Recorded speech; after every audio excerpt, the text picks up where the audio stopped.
चिन्ताको फुर्सदै छ। साह्रै गर्मी भयो के गर्ने होला अब हामी भुइँमै सुतमै धेरै गर्मी भयो।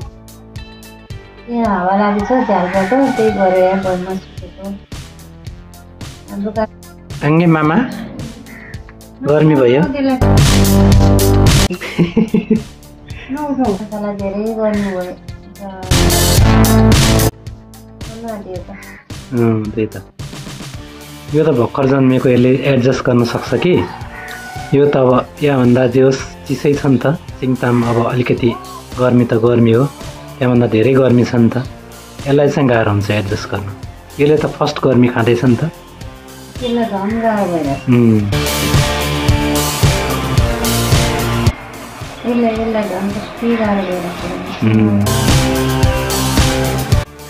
कति डिग्री होला आज हिजो 40 त पुग्यो होला है।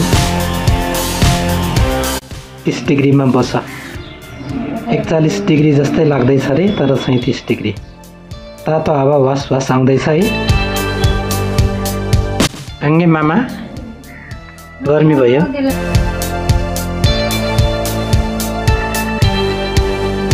आमा यता अर्की आमा यता छोरा यता भान्जा यता।